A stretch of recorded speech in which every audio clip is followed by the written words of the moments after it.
Welcome back to the Shine Within podcast. Lisa Tannert is a creative entrepreneur, inspirational speaker, and mentor with a passion for empowering others through education and personal transformation.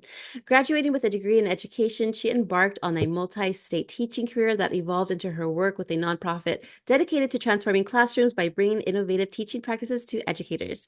Lisa is also an emerging memoirist and thought leader with over 20 years of experience in empowering women through 12-step recovery principles and A Course in Miracles. Her debut memoir, Soul Eclipsed, has garnered critical acclaim, winning the 2023 Modern Muse for Writers Fall Contest and earning a spot on the long list for the 2022 Memoir Prize for Books. Lisa's writing has been featured in various literary journals, and she continues to inspire with her story of recovery and resilience. She resides in Northern California with her husband and son. Yes, we learned that we're neighbors, so this is going to be great. We're going to have to meet one day, Lisa. One day we'll have Right? to We'll meet. get some coffee. We'll get some coffee. That's right. Yeah, But probably before in our past lives, we've been like, oh, let's go get some drinks. But you know what? right. We don't need that anymore. We feel fantastic. We even though we were saying our ages earlier, we look way younger than our what we are. And Lisa, I'm so happy to have you on my show today. Thank you so much for being on my show. Well, thank you for having me. It's a pleasure to be here. Yes, Yeah. and I'm excited. Well, let's just immediately just talk about your story. Can you share with us the moment when you realized your struggle with mental illness and substance abuse? And what was that major turning point in your life that you decided, you know what, enough is enough? Well, I took it as far as I possibly could. The reason that I wrote the book is that when I did finally get sober, and I'll backtrack to answer your question, but when I did finally get sober, I thought it was such a miracle, right? Like it was so incredible to me and so amazing that I didn't need to drink anymore.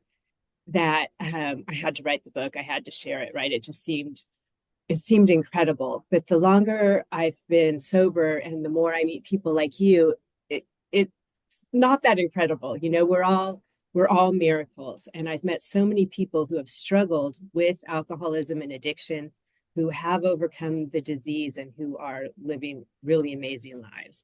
And I think it's all about service and spreading the message and helping others, right? Is how we stay sober. But initially, and like so many of us, I started drinking really young. And, alcoholism, I think it's like a perfect storm of things that has to happen. There's the physiology, like I am mentally and physically different from my fellows. And that's the part that a lot of people don't understand. You can be addicted to alcohol, right? A lot of people drink alcoholically, but they aren't necessarily alcoholics. The alcoholism is the physiological difference, right? And that happens when I put alcohol into my system. I metabolize it differently than a normal person would. The one of the byproducts of breaking down alcohol builds up in my system and it demands more alcohol. And then my body adapts to alcohol immediately, right? As soon as I start drinking it, I start adapting to it and I use it as food and as energy. And, it comes to the point where I need it. So that whole idea that I drank myself into it or I drank so much that I became an alcoholic wasn't true for me. I know from the first drink that I took that I was alcoholic because I never stopped. I was 13 or 14 years old, put alcohol in my system, was immediately obsessed with it because, and then this is the mental component, it solved all of my problems. It was my solution. The insecurity, the inferiority, the feeling like I didn't belong, the never being enough, all the things that the crazy in my head, all of that went away. And everything was right with the world. Everything was right with me. Life was great. And I thought, why would I ever, ever, ever be without this?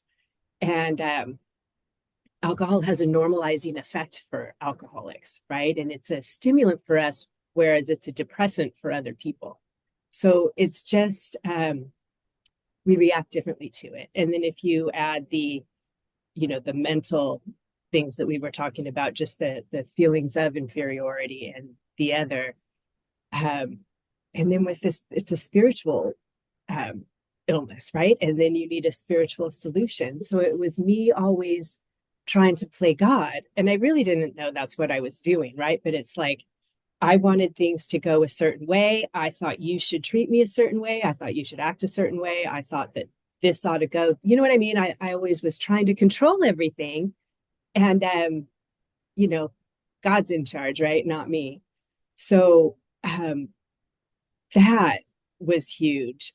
And I remember at one point when I was already sober, people were talking about codependence, right? And that's a control thing. And I thought, well, I don't have any issues with codependence. I liked being out of control. I didn't want to be accountable. That's why I drank, right? And they said, well, control is wanting everything your way. And I thought, oh my God, okay, I didn't realize that. Then yeah, I do have that. But now, that's why acceptance is the gateway to recovery, right? It's like when you can accept things exactly as they are, instead of thinking everything should be different, then you can begin to recover, right? Yes, totally. Yeah. Thanks so much for sharing that. And it is a whole journey. You and I are very similar in the sense that when I was younger, I had no self-worth, and I went ahead and tried to please everybody else besides myself. And that's got me into a lot of trouble because I got into bad relationships growing up. And then, I mean, I would say, okay, my first sip of alcohol, I was maybe 6 years old. It was my aunt. It was my uncle's wife who gave me a sip, and I was like, "Ugh, this is disgusting. I'm never gonna drink any of this." Because I asked her, like, "What are you drinking?" She's like, "Oh, you don't want this." I said, "Well, let me try it," and she's like, Yeah. "Okay." She gave me a little sip of it, a little cup, and I was like, "Bleh." I wish I was saying that as I got Right. older. And then another time that I started drinking, I was a waitress at a restaurant when I was about 17 years old in high school, and I was a waitress, and so I would actually getting paid under the table. So I would serve alcohol, and I was just serving it. I wasn't drinking it, but one time I was so overwhelmed with the amount of how I don't know if you ever had a waitressing job, but it was so busy and I was so exhausted and everybody else's energy was on me. And I remember going home, I think it was to my sibling's house, and there was a bottle of Zinfandel, or I don't even know, white Zinfandel. I don't know, that pinky stuff. Yeah. And so I drank like down like a cup or two, and I just felt so like loosey goosey and sick. And I'm like, oh, I don't like this. I'm never gonna do this again. My first substance was actually drug called MDMA and ecstasy. I was at a rave. Oh, Yes. And yeah. that's when I felt love because that's supposed to be the love drug, right? And so I started then going to these parties where I felt a lot of love there. And then I started after I got out of that stage and turned 21, 22, I started partying, and then I was then drinking alcohol because everybody else was. And then that's when I was still getting all that attention. So I felt like I was getting attention, attention, attention. Drinking, I was building more confidence, confidence because I was drinking. And that was then part of my lifestyle because it made me feel good. So I totally understand what you're saying. Did you feel that ever when you were just drinking because it made you feel like you had more confidence? Oh, absolutely. And it's funny, I did have waitressing jobs. I had a lot of waitressing jobs, and I was very friendly and very, you know, outgoing because I was drinking the whole time. So I would go to the bar, get, a round of drinks from my table, and then he'd give me a little kamikaze in a coffee cup, and I'd throw that back and then go, take care of business. But when I was saying from my first drink, I never stopped. I drank morning, noon, and night through school, through every job I had. Um, I didn't see any reason not to when it was so magical for me, right? It did do all those things that you're talking about. It gave me confidence. It made it so I could talk to other people. I felt like the life of the party all the time, and the cool kid and the party girl, right? And it was fun. If it hadn't been fun, we probably wouldn't have done it for as long as we did it. I had a 25-year drinking career, I call it. And the first 10 were great. It was all about parties and going to the beach or skiing or this, or, like it was a lot of fun. And then everyone kind of grew up and started taking care of life, and I couldn't do it. And, by that point, I would pre-party, right? Like you drink before you go to the party so that you're already in a really good place before you see everyone else. And, uh, you know, there was a time where I went from bragging about my drinking to lying about it, right? And that's kind of the line that I crossed because initially I was really proud of it. I had a high tolerance. I could drink anyone under the table. It seemed like a good thing. But then when I couldn't stop and when I needed it the next morning, that's embarrassing, right? Like, yeah. So there came a time when I didn't want anyone else to know um, how much I was drinking, and then you start hiding it, right? Yeah. Yeah. Did you Yeah. hide bottles? Oh, I was just going to share that with you. So, in my marriage, this is my previous marriage. I met him. He was a DJ. So, we met in the scene. And I didn't know he had a narcotic problem before because at our wedding, which was in Hawaii, his brother during the speech time was saying, we didn't know you were going to make it. We were praying for you. And I was like, what is he talking about? And he was talking about that he was actually addicted to crack. I had no idea. So he had been sober from all of this stuff for a while, but still drinking. And this is the thing. When we got married, I mean, I hated myself and I would always project my anger towards him. And he would get it. Like I was abusive towards him and he was very codependent and he would get me anything that I wanted. And I would ask for bottles of vodka all the time. Well, then I realized I started collecting those bottles and hiding them underneath our bed. And I remember there was tons of bottles of vodka, empty bottles of vodka underneath the bed. And then it dawned on me now. I'm like, oh my goodness, that was serious. And back then, I never thought about it. I was like, oh, just throw it underneath the bed. Because I guess kind of would hide it in case my mom would come or anybody would come. I didn't want anybody seeing that there was alcohol in the house. So I would hide it, but it was like piling up. But empty bottles, I don't know why I was keeping empty bottles in there. I don't know Right. what was going on. Um, but he actually would buy alcohol for me no matter what. And it was an unhealthy relationship because he would do whatever I asked him to do. Otherwise, I would get mad. I don't even know how he put up with me. I mean, eventually he wound up leaving, which good for him. But what's interesting is that he actually is not sober now to this day, and he doesn't have a relationship with our 16-year-old, unfortunately. I mean, very barely once every month, maybe they'll contact each other or something, but it's very sad. And I try to pray for him because he was very involved in the church when we first met. I wasn't. I was like, what is church? I mean, I know what church is, but I was like, I wasn't Right, really right. involved in it. Yeah. And he was, and I don't know if I was the bad influence, because I was like, oh, you should do this, drink this. I was the influencer. Like I was always telling him, drink, drink, drink, drink. Or I don't know if I changed him. I don't know what happened, but now I don't want to put that guilt on me because he is his own person. He can make his own choices. But I just pray for him. I pray Mhm. for him because I want him to get the help that he deserves. Because we all need help. Right. Well, and that's the thing too. Even if your drug of choice, right, is a drug and you're an addict more so than an alcoholic, drinking alcohol will eventually lead you back to that drug of choice, right? So like that's why complete sobriety is so important. Like if he was still drinking when he was with you, he was already on his way back to his drug of choice, Hmm. regardless of what you did. It's got to be, I believe it's got to be complete abstinence. Because I think anytime we put anything into our bodies, we're severing that connection with our higher power, right? Hmm. And it's that connection that keeps us sober. I mean, I'm certainly not like of myself, you know, I would be drinking because that's what I do. That's my nature. But as long as I stay surrendered and connected to a higher power, then I have a chance, of staying sober. But that's definitely God working through me, you know. Yes. Yeah, you were talking about it in your TED talk, right? That it's the love within us that keeps us sober, right? My Yes. story, I have it, basically focused, on looking for love to save me, right? Kind of like a modern day fairy tale where my alcoholism is the curse and I'm hoping true love's first kiss will free me, right? But love didn't work and then love didn't work. But that was when I was looking for someone to love me, right? I was looking for someone to love me.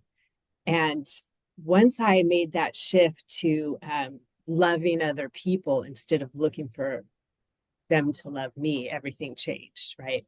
It was ultimately the love in me or the love of a higher power, right? It's like God's love coming through me, um, that allowed me to get sober. And then when I started focusing on, I love you no matter what, because my husband and I went through absolute hell to get to where we are today. Um, but once I started loving him no matter what, and it wasn't dependent on anything he did or what he said, then things started changing. I was okay no matter what, right? I didn't need him to be okay. And there's a big difference there. Yeah. Yeah. Now, congratulations, by the way. You're celebrating how many years this month in October? I celebrated 20 years on October 8th, and that's thanks to so many people, right? I could never have done it on my own. I have a great fellowship of people in recovery with me. And then, of course, my higher power. I get on my knees every morning and surrender to God, right? And it's always, what would you have me do today? Where would you have me go? What would you have me say before meeting you?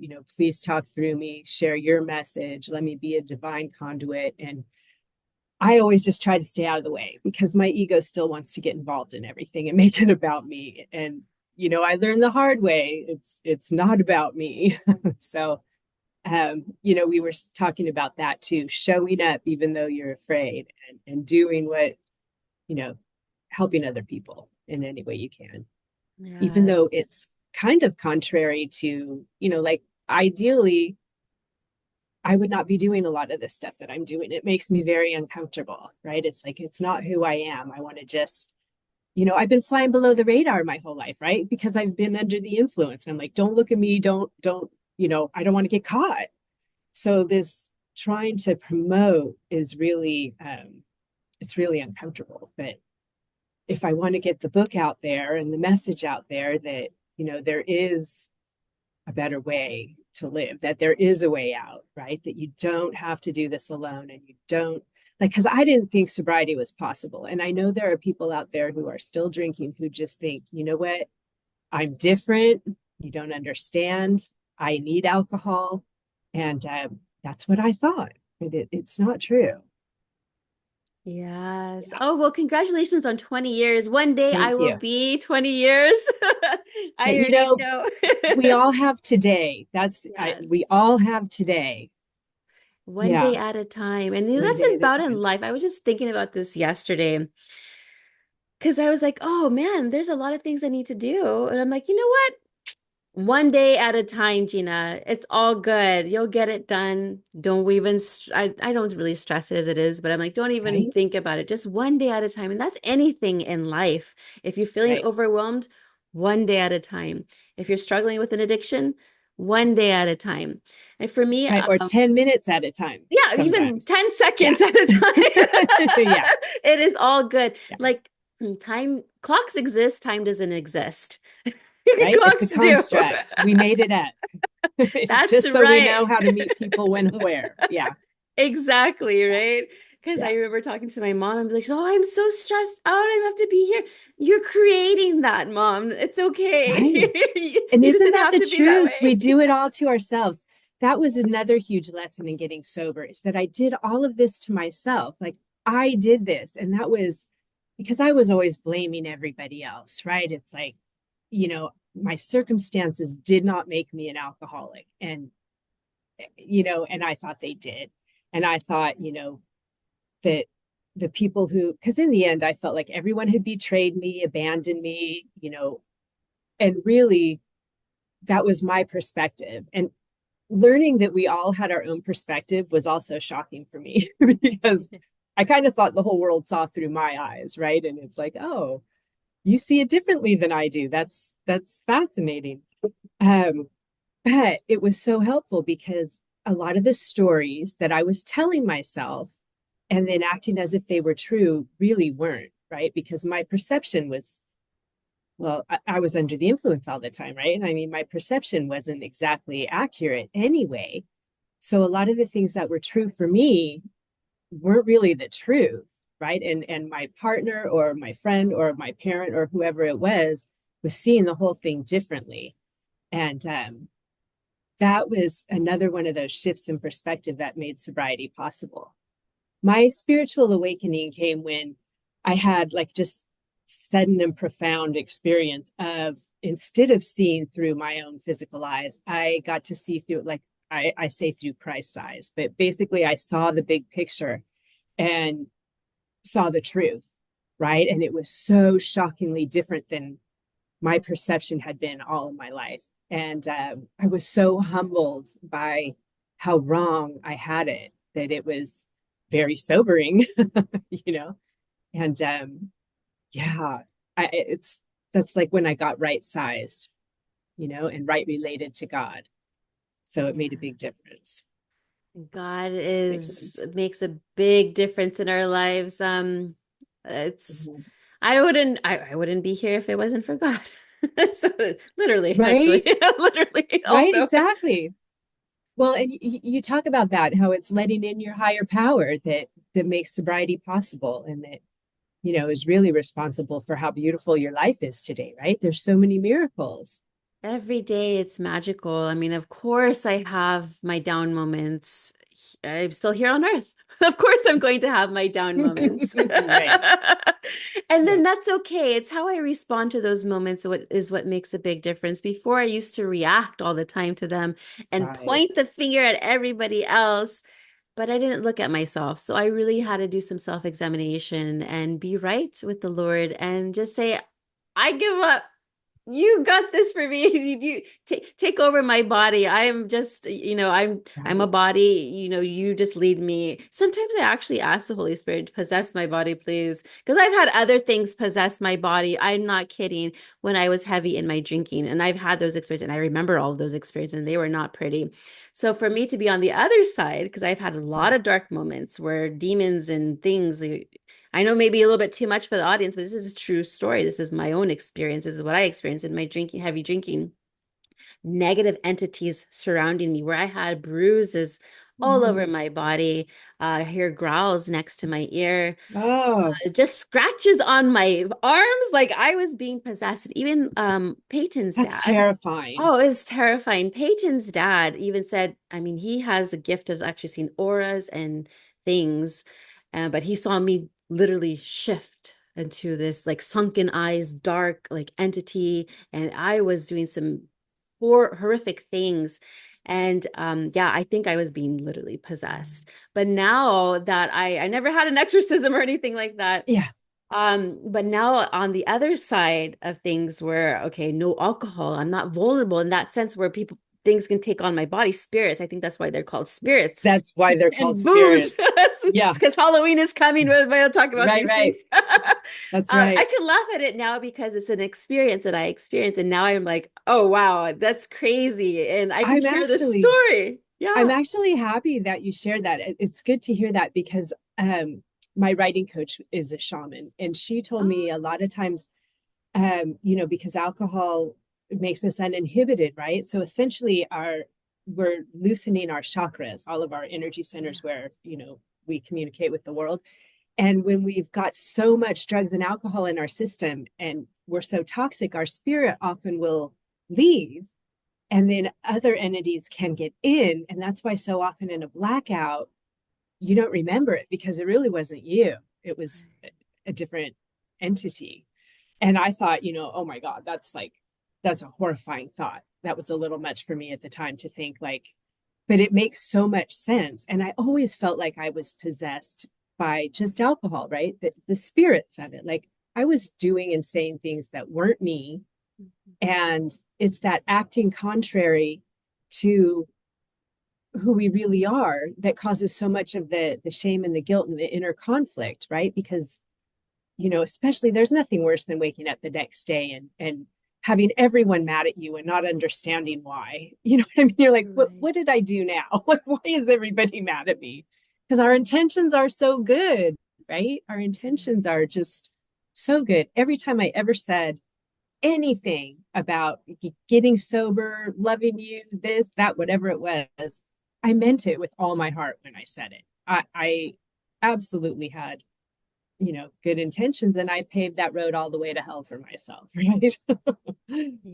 So that's Yes. so interesting, though, that you say that. And I do ask the Holy Spirit to come into me every morning. I invite the Yes. Holy Spirit in to guide my thoughts and my words and my actions. Yeah.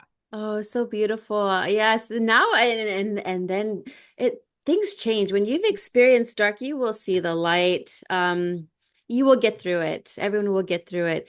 There is light and there's hope and it's waiting for you. It is waiting for you. Oh, I feel it. And I feel the earth is changing. It's even in the Bible too that we're getting into this new earth. Mhm. And even Jesus says, like, you will do greater things in myself. And but I believe that he's talking about us as a collective consciousness. So there's that Christ consciousness, and then there's that us as a collective conscious because we are one. Right. And just when we're by you writing your book and your memoir, me doing these podcasts, we're getting these messages out there because we've experienced these certain pains for ourselves so we can Mm. share our purpose with everybody. And so they can see that, hey, there's hope for myself is if Lisa can do it, I can do it, you know? Right. Right. Absolutely. Yeah, I was sicker than most. And a lot of people have said that to me. Wow, if you can get sober, maybe I can. And that's how we plant the seeds for a lot of people, right? Like some people that I used to party with, they think, wow, you're sober now. Maybe I could do it too. Or they see, you when you first come in to either AA or recovery home or wherever it is, and they watch you struggle for so long to get it because it's not like you were asking how did I decide to turn my life around. I didn't have any options left. I went through 5 different rehabs. I went through, I was out at a county funded rehab for women because I had absolutely nothing left. In the end, I was totally destitute, homeless, no friends, no money, no nothing. And still didn't think that I could do life without alcohol. I just kept thinking there has got to be a way that I can figure out that I can make this work. And there wasn't. And it was that surrender that you talk about that changed everything. Because when I had to face the fact that I had gotten to the end of myself, right? I had exhausted every resource, everything that I could do on my own, right? On my own, I was done.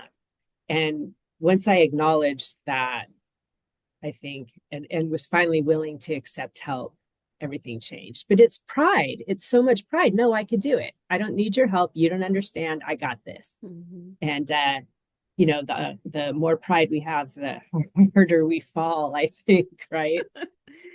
I Uh, know it reminds me of when I left rehab. It was a 30-day rehab. Mount mhm. Vista. I don't know if you're familiar with it. I know you're from the Yeah, Bay Area. my husband went there once. Oh, okay, Yeah. so I went there, but It's a beautiful place. Yeah, beautiful place. I yeah, love that place, and I met yeah. so many amazing people there, and the counselors were Right. just amazing. I had a very great experience there, and I loved it. I truly loved Ah, it. that's awesome. But there's a but. But as soon as I left there, my ego, my pride, I went to the casino at Grayton, the casino over Yes. there. And I was like, I can do this on my own. I just experienced 30 days sober. That's no problem. Right. Yeah, Right. right. There's a full on relapse right there. And I remember just relapsing. But then I got pregnant. And then that's when I paused from drinking. And then I paused until he then, yeah, stopped the bottle. And then, I mean, it's not the bottle, started drinking from the bottle because I was Right. nursing at the time.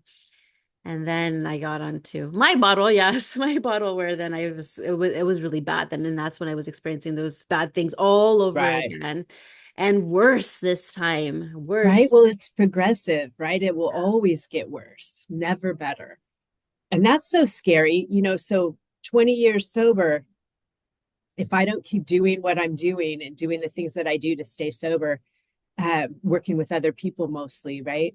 Um, and I pick up a drink, it'll be like I never stopped. It won't be like I'm starting over. It will be like I've been drinking for the last 20 years and it will get ugly fast. And I know that because I've done it enough times to prove it to myself. I used to get out of rehab, last about 3 days.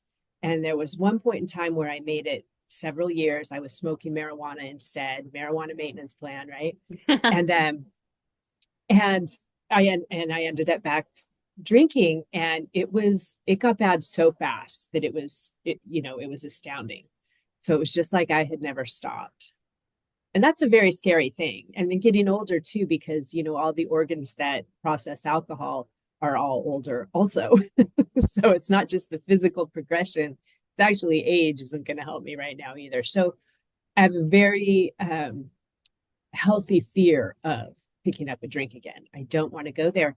And I've heard a lot of stories from people, that I love about having no defense against the first drink. Like just all of the sudden you're drinking and you weren't planning it, you didn't anticipate it, you didn't see it coming, you didn't set out to do it.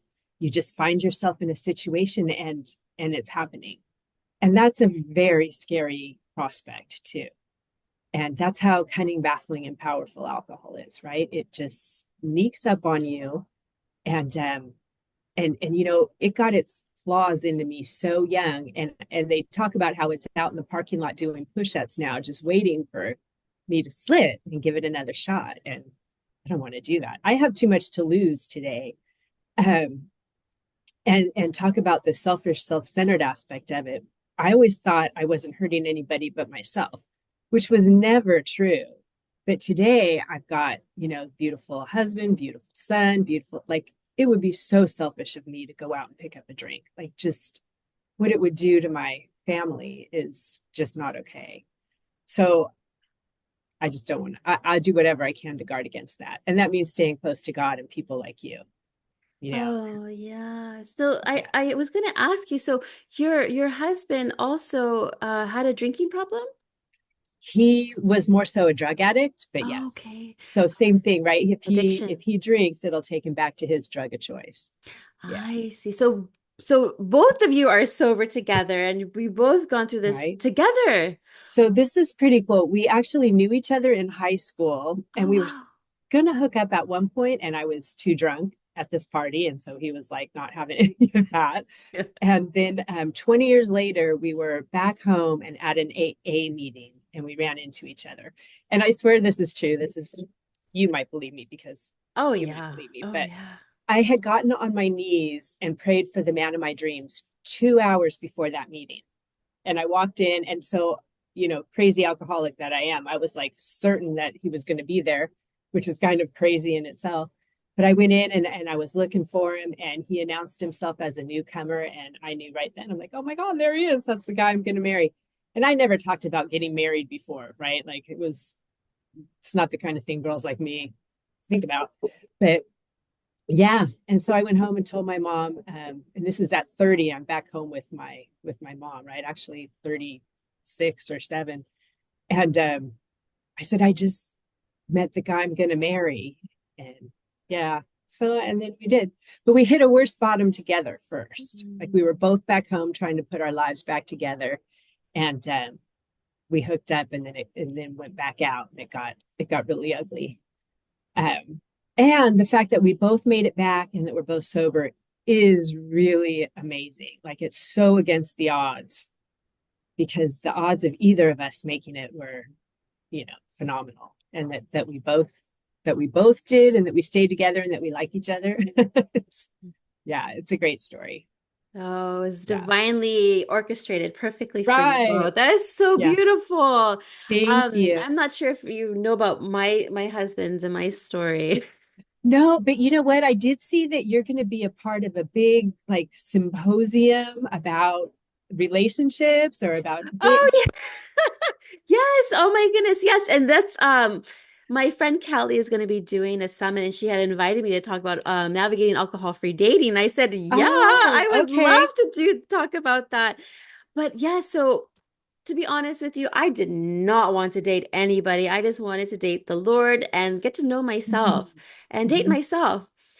And but because my youngest son's father and I had split when we were going to work out anyway. So just a backstory that his father and I knew each other. We were partying together like in our early college years. We just knew each other. We were friends. But during my time of vulnerability, when I was separated from my husband at the time, he was there. And in my drunken state, yes, we hooked up and I got pregnant.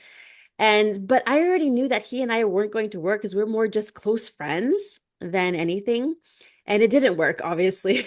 But he was having hopes that he was going to be with me after I got sober. So when I became sober, we Mm. decided, hey, you go ahead and take care of our son while I'm in recovery. Well, here I was trying to learn about myself, go to church, serve. And I kept on putting a prayer request. There's a prayer request box and there's little cards that they would give us, prayer requests, and everyone would then Yeah. pray for you or whatever. So I would write in there, I want a family unit where I would have, my kids and husband. But I wasn't thinking about I was thinking like 10 years from now, not next day or whatever. So I kept on putting those little cards in. And then I don't know if I told you, but I was serving the children's ministry before, and I loved it so much. I was like, oh, these kids remind me of my children. Again, I didn't have my kids with me because I was in recovery on my own. I was on my own, literally. It was me, myself, and I and the Lord. Yeah. And this kid reminded me so much of my little Peyton. And I was like, oh, he is adorable. I love him to death. And I would just see his father come in and out, pick him up. I wasn't paying any attention or anything. Like I said, I did not want to date anybody. It was a friend of mine in women's Bible study that she's like, you know what? Since you had this beautiful story of helping somebody on the street, because there was a homeless lady that I had a connection with, and I really just wanted to talk to her. And I shared that story in Bible study. They're like, why don't you get involved with street ministry? I'm like, street ministry, what's that? And there's like, oh, we Mm. go out, serve our friends, we give them food, we talk about the Lord and how we can pray for them. I'm like, oh, that's cool. Let me just check it out. Well, anyway, so when we were all gathering our items and our cards, we had different teams, and I saw that little boy's father talking to one of my colleagues, I guess, from the children's ministry. And then I was like, "Oh, hey, Josh, how are you?" And then I said, "Oh, hey, by the way, I know your son. He is such a good boy. He is so sweet. Oh, We love him to death." And he's like, "Oh, you know my son, Isaac?" I said, "Yeah." And then that was it, right? So next week he had added me on Facebook. And then I'm like, okay, cool, another brother in my head. And then 2 weeks, a week later after that, he then messaged me on Facebook Messenger saying, hey, I see that you have a son close to my son's age. Can we get them together? I was like thinking, oh no, not another guy wanting to go ahead and try to connect with me because I was not having it. Well, I was like, whatever, let's just start chit-chatting on Facebook Messenger. Well, we did, and we just like got so connected. And I'm just like, oh my yeah. goodness. So this was in 2019 that he sent these messages out in July and end of July, right? So end of July, we went out, yeah, end of July, August, September, then he asked me to marry him. So I said Wow. yes. We were just so in Wow. love. And then September, October, we got married at the clerk's office, October 15th. And then we had our wedding in February of 2020. So it was like boom, boom, boom, boom. But it was such a blessing because he didn't drink. And Lisa, I didn't tell you this earlier. He when we had our first date, by the way, our kids never really met. It was until afterward. We had our Oh, first wow. date and we shared our God story, what we experienced. And I had to be honest with him. And like, this guy's either going to run away or he's going to appreciate the story. Well, he Yeah. appreciated the story because his father actually had a similar story. So his father was Hindu because my husband's Indian. And he was going to die because he was drinking so heavily. He was going to Wow. die like within a week, right? And somebody said, prayed over him, said, you know what? Maybe you need to go ahead and seek out Jesus. And he was like, Jesus, no, no, no. And so, but he was checking it out, going to church, and he was being prayed over, prayed over, prayed over. I kid you not. Well, my husband tells me that he got cured from whatever illness he had. It was a miracle. He got cured. So he wound up throwing all of the idols in a bonfire in India and then gave his life to God, to Jesus. And that's where my husband, he grew up as a Christian. Because at first I mean, I didn't know there was too many Indians that were Christians. I thought they were Muslim or Hindu or Sikh. There's different Right, religions, but I right. guess Christianity Yeah. is not really known in India so much. So he told me that story that we had something similar, a common denominator. Like his father was an alcoholic, I was an alcoholic, but we both got saved by Christ. And so it was just a beautiful story And then we just fell in love. I mean, I don't know. I kind of went off on a tangent, but I wanted to tell you that story for a No, reason. that's What was exactly what we're talking about, it? though. How love saves us, Yes, there you you know? go. Yeah, there you go. And that was all divinely orchestrated too, right? And when you can look back in hindsight and see, I mean, all those years ago with your father-in-law, right? It began then, and then here you are. And that your Yeah. children are so tight, right? Like that's Oh, fabulous. They're yes. brothers. It's beautiful. And then Oh, you it's have so cute. a third son too. So Yes. yeah, Hmm. nice big beautiful family that you kept writing on your church card that you wanted. Yes, and it's here. I mean, that just Yeah, goes to show you that prayer yeah, works, it just keep does. pushing and prayer works and surrendering works. And that's the path that I had. And it sounds like that's the path that you're on too. Like Right. you have Well, and amazing the thing connection. that is so amazing for me is that as much as the inability to stop drinking did not make sense, like I burned my life to the ground multiple times. And it would be, like all I have to do is stay sober and I won't lose the house, or all I have to do is stay sober and I won't lose whatever it was, right? And I could never do it. Like it was so mind blowing that, as smart as I was and as capable as I was, like, how can I not just don't drink? Oh my God, it used to drive me nuts when people would say that. Why don't you just quit? Like, why don't you hold your breath and see how that goes? Right. Totally. So, oh, now and I forgot what I was going to say too. The whole just the love thing. Yeah, I did forget what I was going to say. I'm Oh, so sorry. it's all good because we're very passionate. We have so much stuff we want to share. Yeah. Yeah. Um, but just to try to save that, it was always the looking for something to save me, right? Looking for love to save me, or looking for something on the outside, and then ultimately it being the love within that letting that in. Yeah. I think it's our ego defense mechanisms, right? Our ego defenses, the blame, the anger, all of those things that are like a shield blocking us from the sunlight of the spirit getting in and working through us. Yes, it's Oh there. yeah, We have it. We have it. But I yeah. wanted to shift and pivot towards your Oh, memoir. I know what I was Oh, going to yeah, yeah, say. yeah. I'm Please, so please, please. sorry. No, no, please. So just how impossible it was to believe that couldn't figure it out. So now in sobriety, all these things that are possible in the world that don't make a lot of sense and that I don't understand, I'm totally okay with all of that because I couldn't understand my disease either. I couldn't understand how I couldn't stay sober. So today when people talk about divine intervention, these magical stories, limiting beliefs, the Palladians or the Arcadians or whoever they are, like life on other planets or people channeling. And like I know that you had your Akashic records read, Oh, right? yes, Yeah. So just I have. all of that really like wild stuff. I believe all of it because who am I to say something is impossible? Like, of course it is. We're just Oh, these little humans having this like good time down here, but there's so much more to life that we don't see, that we don't know. yeah, so I'm getting Yeah, goosebumps when you're saying that because it's so true. And I mean, the more that I know, more that I know I don't know. There's so much I exactly, don't know. I'm like, oh my exactly. gosh, I want to know everything. And so that's Yeah, what happened to me in 2020, Lisa. In 2020, I came to this realization that this world is not what it is. what it appears to What be. it That's appears to right. be. I'm like, what is this? And really, like, the Prince of Darkness has taken over this world. I can see it, and now I see it. I mean, it's it's an SHIT show for me right now. But but it's great because the journey is, I mean, going into the spiritual sense now.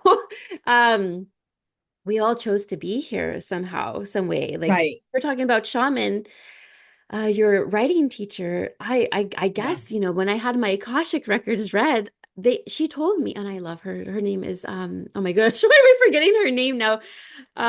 Nicole Hickman. Oh, she's Oh, amazing. She's such an amazing Akashic record reader. She does animal channels, she does everything, and she has a beautiful gift. But it all resonated with me because I felt it inside, and that's when I know it's truth because it was true for me. Yeah. And she said that I was a shaman in my past life as a Oh, male. And wow. so I was like, it makes sense because I do massage therapy. I love, and people, my husband, my kids, even my fish, they all sense my energy. They're like, ooh, she has a lot of energy. Yeah. And Yeah. so, I mean, it makes total sense. But Mhm. we all chose to be here for a reason. And heck, like I wish I didn't have to choose me to be an alcoholic, but I guess I did. But I saw it made me Right. learn more about God this way. Right. Well, for some reason, it's what your soul needed for its evolution, right? Like it's Yes. like I'm going to go there and I'm going to tackle this, and who knows what it was you set out to get out of it. Your soul knows, right? And your human self is learning it right now. But I, Yeah. I, I agree with you. I think we get into those soul contracts. We know Yes. what we're coming here to do. We know who's going to be a part of it, and we have those soul packs or Yeah. people that we travel with over different lifetimes. And um, personally, like the idea that I picked my parents is a little odd. It's like, why would I pick them? But okay.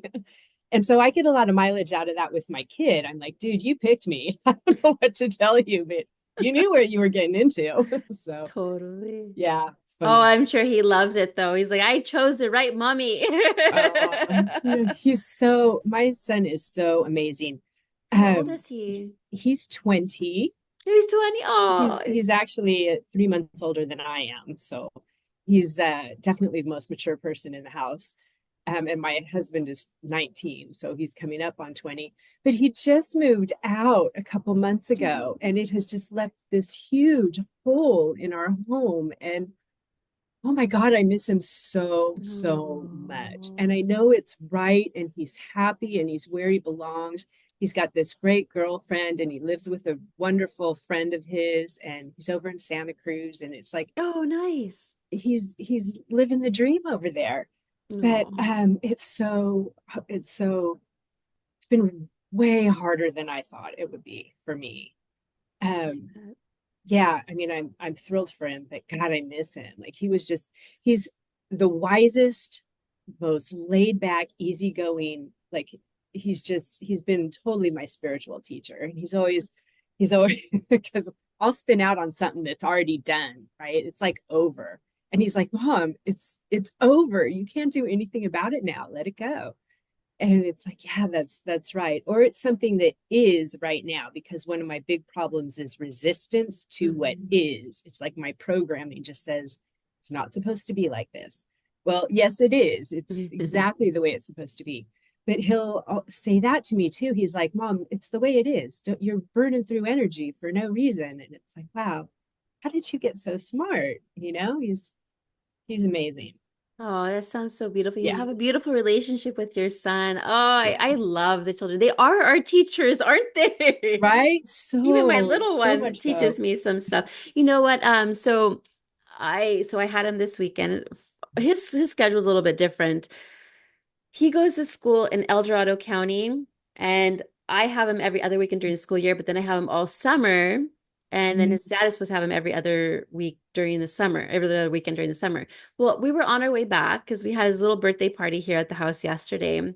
And we were on our way back, and there was just so much traffic on Sunday night. I'm like, it's on 680, Oh, 680 to the nightmare. Altamont. I'm like, Yeah. why is there so much traffic? And Yeah. then he says, Mom, this means we get to spend more time together. I said, you're so right.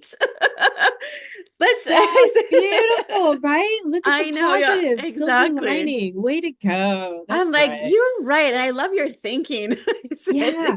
And you know what? I never give myself credit for, any of it. Really, it's because he has grown up in a sober home. We live by, all these loving principles. Like there's a lot that we did right with raising him to be as amazing as he is.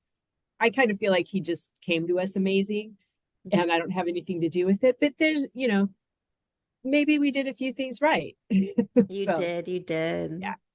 Love. You love him. That's what you did Right. right. I mean, He's always known how loved and how wanted. Yeah. And he never saw anything but love in the home because we were sober. Now, SWAT used to bust in on us back in the day. Like we were crazy. And if we had exposed our kid to that, oh my God, it's heartbreaking. And there's so many kids out there who live in that, you That's right. know? So yeah, it's just, I'm so grateful that he never saw who I was. So And grateful. saw changed mommy. Yeah. Yeah. Yeah. Wow. And I even think for my son who's 16, he did see who I was before and now sees Yeah. me to this day And and now you sees the showed him a change. better And way. now Yeah. he can see, wow, mommy changed. And he was so he's so sweet. He wrote me a letter while back to my favorite person. I'm like, oh, I'm Oh, your favorite person. Not even my mom is his favorite person because they're very close. Him and my mom yeah. are just like very, very, very close. Well, and that's really powerful too, though, to have seen the transformation, Yeah. right? Like that shows him how all things are possible. When I was young, I thought people didn't change. I was told, men were no good, you can't trust them, blah, blah, blah, and they don't change, right? Once a cheater, always a cheater, all these things. Well, people change. Hmm. They do. That's what we're doing here. That's why we came. That's So right. all those old limiting beliefs and the old ideas, to me it's absolutely amazing that the beliefs that essentially have created the scaffolding of my reality, right, were all programmed into me before I had any choice, right? Hmm. Like, wow. That's and then now kind of unraveling, like, is that true? Like, where did you get that idea, and is that actually true? And look at how much of your life you've you know governed based on that being fact when it isn't. Right. It's really fascinating. I mean, it's there's a lot to unravel in my Yes. yeah. Deprogram, deprogram. Deprogram. Right. We can Yeah. reset. We can reset anytime. Like we reset my modem, sometimes when the internet's a little bit Reboot. Right. reboot. My husband Yes. says that. He goes, every day I boot up alcoholic and I Yeah. gotta surrender. Yeah. Reboot. We can do that. Like we can change. It's like the movie Matrix when they're download. This is it. We can do those Yes. awesome downloads. We just ask God, hey, Yeah. I need Those an energetic movies, upgrade. I need an right? energetic upgrade. May you please give it? You'll get it. That's right. You Mhm. can activate next level stuff. Yeah. Love it. Yes. It's like Love there was it. that one Family Feud that lady was like, Holy Spirit, activate before they're about to go on and do the game on Oh, Family that's Feuds. That lady was like, great. I was like, yeah, seriously, you just activate. Activate. Right. Oh, Whole new but language. there's so much I can talk to you about, but I wanted to talk about your book before we end the podcast. I want because I shared with you that I'm in the process of writing a book, and I'm Right. actually going to be meeting with a lady who wants me to co-author a book, and so we're going to be meeting tomorrow, which I'm excited about. I'm like, oh, this is exciting. But I Yeah. wanted to know about what inspired you to write your memoir, and how was the writing process for you, and how did you come up with your title?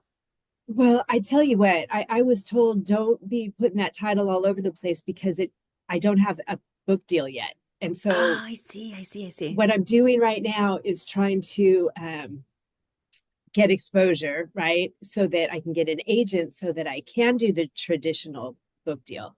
But as a non-celebrity with an addiction recovery memoir, it's a really tough market. And so I do know several hybrid publishers and other avenues that I could take. But talk about old programming and old beliefs. um, I got it in my head that, if it's not traditional publishing, it's not good. You know what I mean? It's not good enough. And Mm, that means and that's not true. It's really not true. But I've been so attached to this particular outcome that I've prevented the universe from, and plus my story isn't helping anyone unless I get it out there. right. So we'll see what happens. But right now I'm following instructions, which is another thing that's very new for me and very challenging. And I'm doing things like this podcast and I'm trying to get excerpts published. And I did the website and, I'm doing what I'm told to do to get to where I want to be. But I'm hoping one way or another, this story will be out. And I like the title. So we'll see. The whole idea of Soul Eclipsed is that I did have all those ego defense mechanisms blocking me from the sunlight of the spirit. And once light could get in, light, love, God. Once he could get in and help me, everything started to change. So I just basically was living, without God in my life, or with I had the Santa Claus God is what we always call him. Oh, You know, the one I would say, I want this, and that, or please get yes. me out of trouble, all of those things. So now that things have changed, I'm trying to let him lead. So we'll see where that goes. The whole reason I wanted to write the book in the first place was we were talking about it in the beginning before the podcast started. um, just because it was so incredible to me that I was sober, and it was just I was so amazed, and I thought I this is an incredible story. I've got to share it so that other people know that it's possible. And you know, I've been around long enough to know now, like there are a lot of incredible stories out there, but mine is a beautiful love story too. The relationship that I have today, I wasn't capable of before, and it does begin with a previous romance. So I want people not only who are struggling with substance abuse to know there's another way, but people who think they've already lost the love of their life, right? That they've loved and lost and like that's it. No, there's another somebody out there too, right? You can have more than one love in your lifetime. And just that, you know, and you can love like I still love that man too, right? And it doesn't take anything away from my husband now, and he's got his history, and that doesn't take anything away from me. When I first got here, I was very jealous, and I thought, you know what I mean? It was just all this craziness that now seems so ridiculous. But hopefully, it will help a lot of people. Is the bottom line? Like whether it's you know in helping them shift their perspective and how they view the world or love or you know what's possible for them. So I'm hoping I'm hoping for it. And you know what?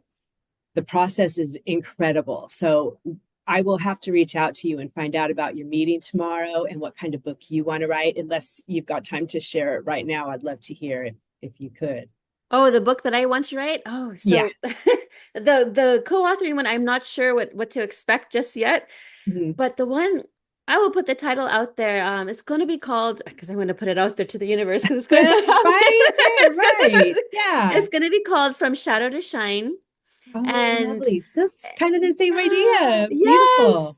And Yeah, I'm dark gonna to go light. ahead, Dr. Light, exactly. And Yeah. it's gonna be just talking about my story, but also action steps of what you can go ahead and do to start loving yourself and being of service to the world.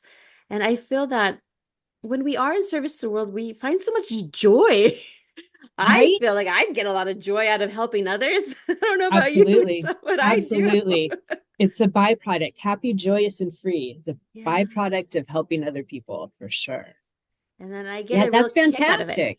Yeah, and so what's interesting is that in the pitch club, the group that I was part of, they had a Mhm. publishing school and they had it all the classes on YouTube. And so I was just kind of going through them, sorry what to do. So I do have an outline, but Oh, that's I've good. been starting writing, but I mean, of course I stop and then I stop and start. See, I'm going to get there, Lisa. I I promise. I'm know. going to You know get what? there. I believe you. A lot of people say that and don't do it, but I believe you. Okay, good. Yeah. I'm I, going to I get there. see what you're doing right now, and I believe you could do anything you set your mind to. Oh, So, absolutely. We all can. And that's what's so yeah. beautiful about being a human being is we all have that God gene inside us that we can just turn on. It's just we Right. have to believe in ourselves. Well, and the whole thing is it's really arrogant not to. And people have Right. that backwards because if God is within each and every one of us, and I believe that he is, he's working through us. So who am I? Who is little ego Lisa to say, no, God, don't do great things through me, Right. right? And get in his Right. way. That would be even more. Yeah. God didn't make any mistakes. Okay. That's right. You're here for a Knows what he's reason. doing. Yeah. Yeah. You're here and you have So a good. purpose. You have a purpose. You know, it's so cute. Little Isaac was talking to me. He's like, I don't know what my purpose is. I said, Oh, honey, you have a purpose. I said, but the beautiful part is this journey is that we get to discover our purpose as we move along and navigating Earth. We get to Right. discover more and more our purpose. Well, and it's so funny because everyone's looking for their purpose. And really, we're just supposed to love each other, right? And to be Yeah. happy and joyous and free, right? Right. We really, Yes. this goes back to the having to earn our worth. We really don't have to do anything, right? Like Yeah. we're perfect just the way we are. just be ourselves because we're Yeah. all uniquely designed. And that's what I love about like my husband's good at something that I'm not that good of, and vice Right. versa. But we come together and we work together as a team, then we make something magic happen. Right. And it's just the whole collaboration is just amazing. And I love to work with people. We're all brilliant. We all have that genius inside of us. We all have genius in us. Um, don't compare yourself, people, okay? I used to say Right. it all the time. Oh, Don't that's compare. how our Don't ego compare. separates us.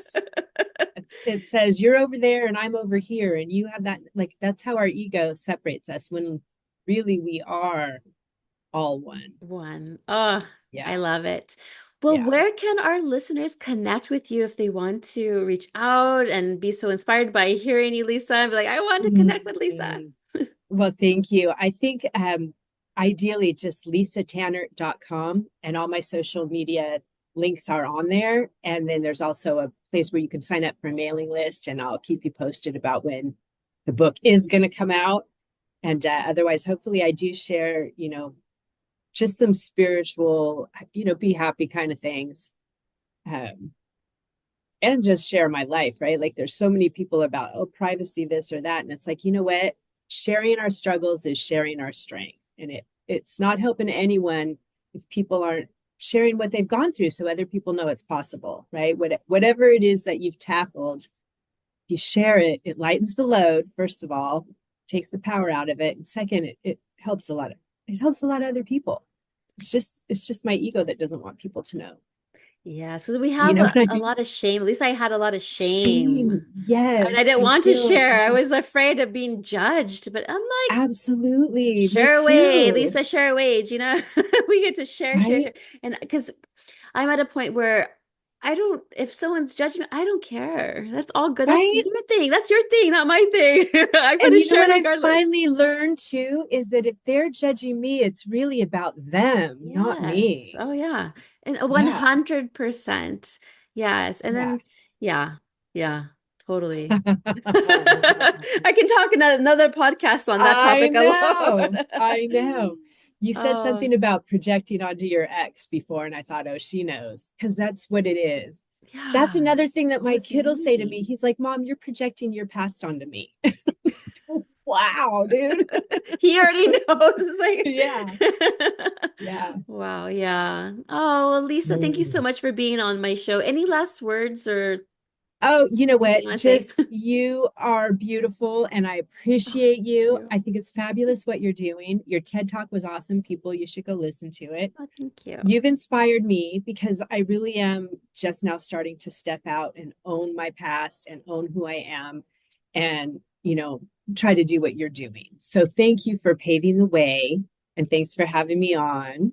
And we'll have to do that coffee sometime. I'll Oh, reach you're out so about your sweet. book and maybe we'll at least stay in touch, right? Yes, and thank you for inspiring me to get on my book. You know what? It's so worth it. It really is just rewarding in so many ways. And because, it's all about the stories we tell ourselves, right? And in writing mine down, what I thought of as a lot of ugly has become pretty beautiful. Like my story is really beautiful and it was really like painful and hard, but today now, like it's really beautiful. So I'm Oh super yeah, grateful for the whole experience. I Yeah. love that. Well, Yeah. thank you so much, Lisa. Thank you, Gina. I appreciate you. You have a great rest of your day. You too. Thank Okay, you. thanks. Bye bye. Bye. I'm just going to stop. I don't think it stops. So it wants us to keep going. Ah, that's awesome. It's so funny. I was like, stop record, but then it's like the pinwheel